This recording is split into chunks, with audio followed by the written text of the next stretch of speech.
Welcome students to yet another teaching module in economics. Today we begin with a new topic titled Rural Development in India. Are you ready to learn something new today? Then stay with me. Today you will learn about what is rural development, what are the areas that need development in rural India, the types of credit available in rural India, and the sources of rural credits. Ours being an agrarian or agricultural based economy, rural development is a very important aspect of development in general in our country. So what is rural development? Rural development involves provision of various means that help the rural population to increase the production of agricultural products and to improve agricultural productivity. It also involves providing opportunities for diversification into non-farm activities like food processing. Rural development will also cover better healthcare, sanitation facilities, and education. Having defined what is rural development, now we need to look into those areas that need initiative for development in rural India. So what are those areas?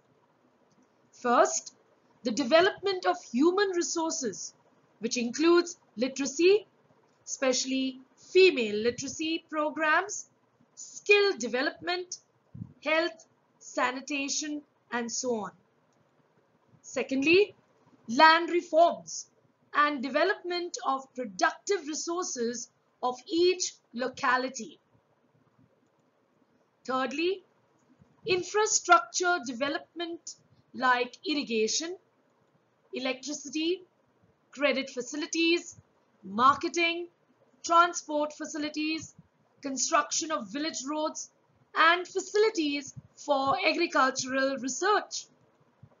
Fourthly, special measures for reduction of poverty and providing employment to the weaker sections of society. So here are the areas that really need initiative for development in rural India.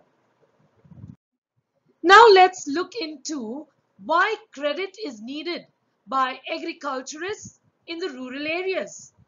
This answer would also cover what are the types of credit available in rural areas. First, we have short-term credit. Now, short-term credit is required for the purchase of requirements of current production like seeds, fertilizers, pesticides, electricity, diesel for pump sets, feed for cattle, repair of implements, wages of hired labor, and also to meet consumption expenditure of their families till the harvest.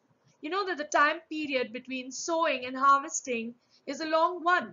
So sometimes farmers in rural India would also borrow to meet their basic consumption needs. Second, we have medium-term credit.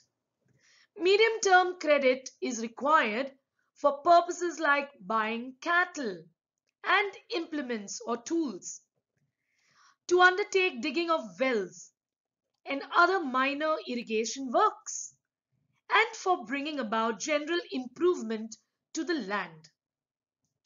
Then we also have long-term credit. Agriculturists or farmers also require long-term credit for purposes like purchase of land, investment in pump sets or other technology or farm equipment, farm machinery, and also to pay off old debts. So here we have the three types of credit available in rural areas: short-term credit, medium-term credit, and long-term credit.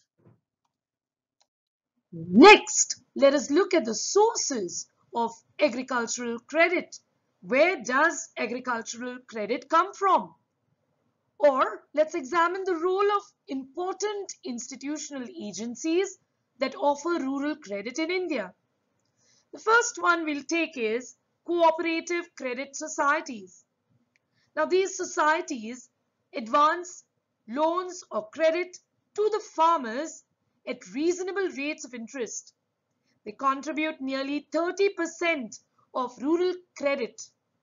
The focus is on the following objectives: to free the farmers from the clutches of moneylenders, to advance credit facilities at low rates of interest, to spread credit facilities all over the country, and to ensure timely and continuous flow of credit to the rural areas.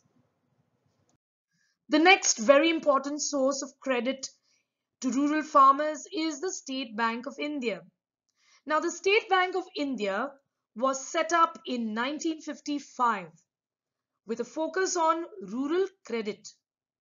Since the government realized that rural credit needs couldn't be met by cooperative credit societies alone, this prompted nationalization of certain banks in 1969.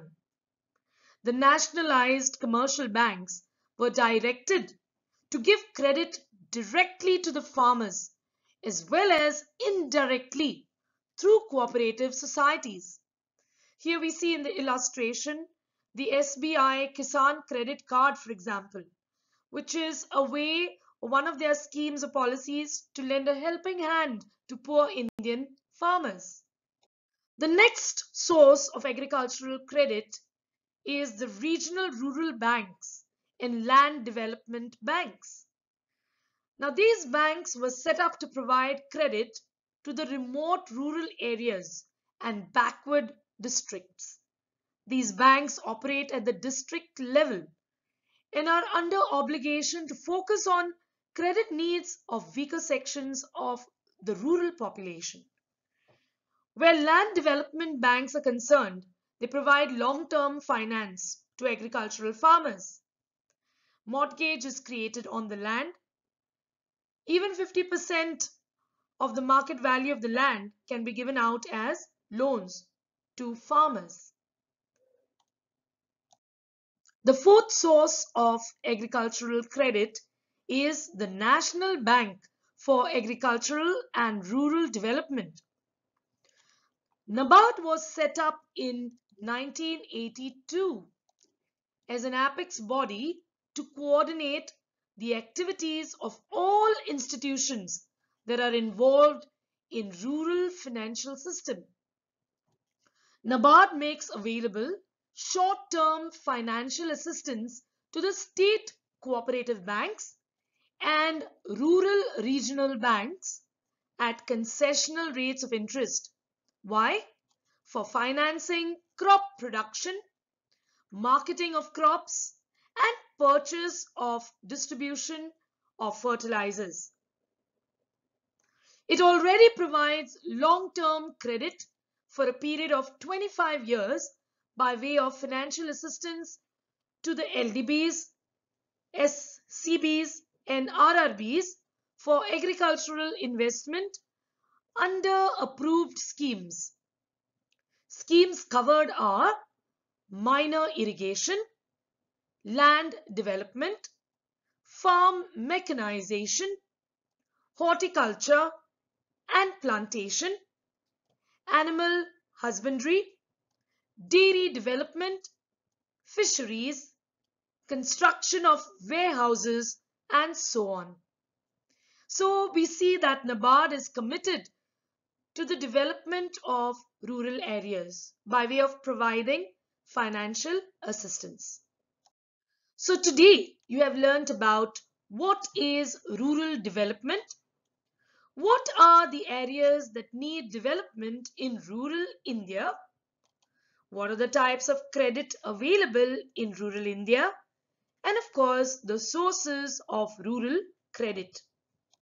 As always, I would like to leave you behind with a quote This one's by Navneet Kaur. It says, soil needs to replenish, problems to mitigate, land needs to consolidate. For rural development to sustain, production needs to augment. For farmers, rosy roti to be obtained. Thank you, students, for giving me a listening ear.